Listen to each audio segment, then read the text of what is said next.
आइए आज के इस बेहद दिलचस्प विश्लेषण में गहरे उतरते हैं।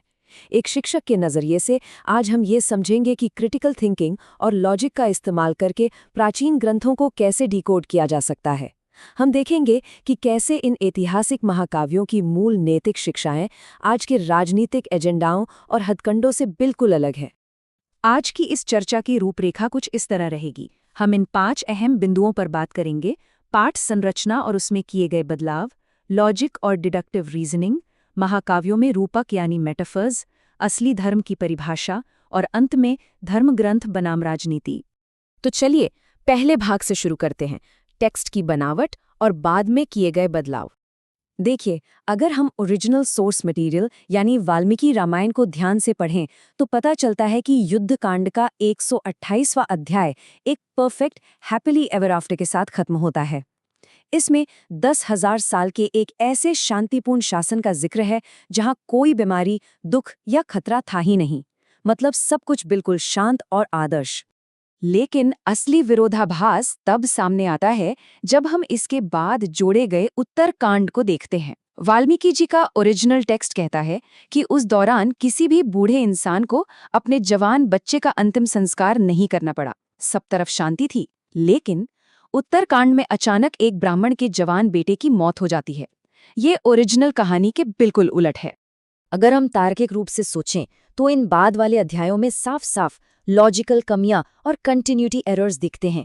उदाहरण के लिए, ओरिजिनल कहानी में पुष्पक विमान कुबेर को वापस कर दिया गया था, पर उत्तरकांड में उसी विमान से शंभुक को खोजा जाता है। इसी तरह विभीषण स्पष्ट कहते हैं कि दूतों को कभी नहीं मारा जाता, लेकिन उत्तरकांड में रावण कुबेर के दूत की ही हत्या कर देता है। ये बातें ओरिजिनल पांडुलिपि से बिल्कुल मेल नहीं खाती। अब सवाल उठता है कि ये विरोधाभासी अध्याय जोड़े क्यों गए। इतिहासकारों का मानना है कि कुछ खास समूहों ने इन्हें बाद में अपने फायदों के लिए जोड़ा। इसके पीछे का मकसद शायद ब्राह्मणवादी श्रेष्ठता और जातिवाद को बढ़ावा देना, महिलाओं पर पितृसत्तात्मक नियंत्रण स्थापित करना और उस दौर के सामाजिक राजनीतिक एजेंडे को आगे बढ़ाना था। खैर, अब आते हैं दूसरे हिस्से पर, लॉजिक और डिडक्टिव रीजनिंग। चलिए ऐतिहासिक दावों को परखने के लिए कुछ तार्किक सोच का इस्तेमाल करते हैं। स्पाइडरमैन का ये उदाहरण देखिए। ये एक बहुत ही आम लॉजिकल फैलेसी को दर्शाता है। कॉमिक्स में न्यूयॉर्क शहर दिखाया गया है ना? और न्यूयॉर्क शहर असल दुनिया में भी मौजूद है। तो क्या इसका मतलब ये है कि स्पाइडरमैन भी असली है? बिल्कुल नहीं। वास्तविक दुनिया की जगहों का जिक्र होने से कोई भी काल्पनिक चरित्र सच साबित नहीं हो जाता। और यही सटीक डिडक्टिव रीजनिंग हमें प्राचीन महाकाव्यों पर भी लगानी चाहिए। राम सेतु जैसे किसी भौतिक ढांचे के मौजूद होने का मतलब ये नहीं है कि ग्रंथों में लिखी हर जादुई घटना या उड़ने वाले विमान भी सचमुच मौजूद थे। लॉजिक हमें इन दोनों चीजों के बीच का फर्क समझना सिखाता है। चलिए अब अपनी जांच को लॉजिक से आगे बढ़ाते हुए तीसरे भाग की ओर चलते हैं, ऐतिहासिक महाकाव्यों में रूपक यानी मेटाफोर्स। साहित्य में अतिशयोक्ति अलंकार नाम की एक चीज होती है। प्राचीन कवियों ने जानबूझकर इसका खूब इस्तेमाल किया। असल में ये किसी घटना को बहुत ज्यादा बढ़ा चढ़ाकर बताने का एक तरीका है, ताकि ऐतिहासिक हस्तियों का महत्व और उनका साहस पढ़ने वालों को ज्यादा मनोरंजक और प्रभावशाली लगे। ये कोई नई बात नहीं है। हॉलीवुड की फिल्में या म्यूजियम के डिस्प्ले देख लीजिए, वहां भी हीरोइज्म को बढ़ाने के लिए सच्चाई को थोड़ा खींचा जाता है।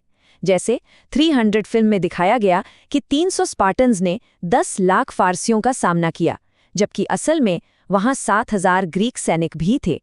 या फिर महाराणा प्रताप के कवच की बात लें, कवियों ने इसे 360 किलो का बताया, जबकि ऐतिहासिक हकीकत में ये करीब 35 किलो का था। इसलिए जब हम ग्रंथों में रूपकों को पढ़ते हैं तो उन्हें शाब्दिक तौर पर नहीं लेना चाहिए। किसी का पहाड़ उठा लाना उसकी अपार मेहनत को दर्शाता है। 7 समंदर पार करना उसके पूर्ण समर्पण का प्रतीक है। और सूरज को निगल लेना या चांद को तोड़ देना अपनी इंद्रियों पर पूरी तरह से नियंत्रण पाने का एक बेहद खूबसूरत साहित्यिक रूपक है, ना कि कोई फिजिकल रियलिटी। इसके साथ ही हम अपने चौथे भाग पर पहुंचते हैं, मूल धर्म की परिभाषा। आइए समझें कि ओरिजिनल लेखकों का असल नैतिक ढांचा क्या था।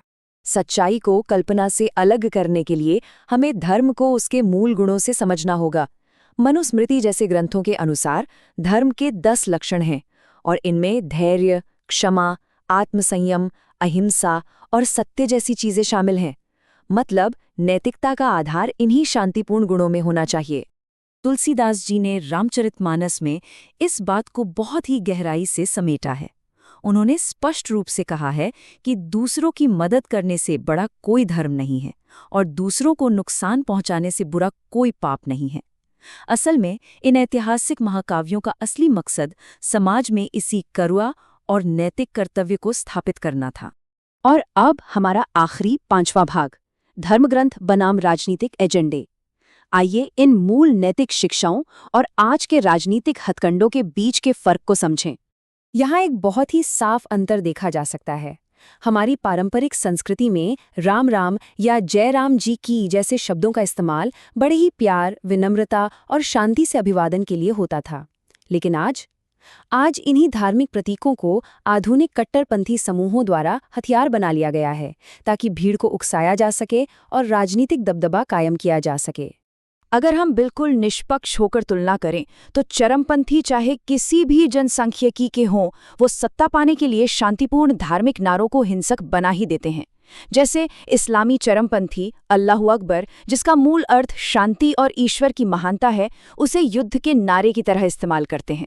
ठीक वैसे ही जय श्री राम जैसे पवित्र नारे का इस्तेमाल आज कुछ राजनीतिक चरमपंथियों द्वारा हिंसा फैलाने के लिए किया जा रहा है। अगर हम तार्किक रूप से देखें तो विडंबना ये है कि जो आधुनिक आंदोलन धर्म की रक्षा करने का दावा करते हैं, वो खुद धर्म के मूल गुणों का ही सबसे ज्यादा उल्लंघन कर रहे हैं।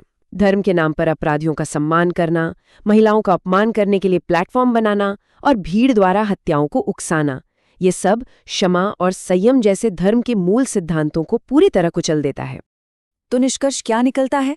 यही कि कोई इंसान आस्तिक हो या नास्तिक, विनम्रता और करुणा जैसे मानवीय मूल्य सबके लिए एक समान रूप से लागू होते हैं। नाम से ज्यादा उस नाम से जुड़े गुणों पर ध्यान देना जरूरी है। ग्रंथों की असली व्याख्या वही है जो समाज में इन नैतिक मूल्यों को बढ़ावा दे। तो जाते जाते क्रिटिकल थिंकिंग रखने वालों के लिए सोचने वाली बात यह है कि हम समाज के तौर पर इन ऐतिहासिक ग्रंथों की सच्ची और शांतिपूर्ण सीख को उन लोगों से वापस कैसे लें जो इनका इस्तेमाल सिर्फ राजनीतिक ताकत के लिए कर रहे हैं। यह हम सब की नैतिक जिम्मेदारी है कि हम असली ज्ञान और आज के चरमपंथी एजेंडों के बीच का फर्क समझें, अपनी तार्किक सोच का दायरा बढ़ाएं और सही सवाल पूछें।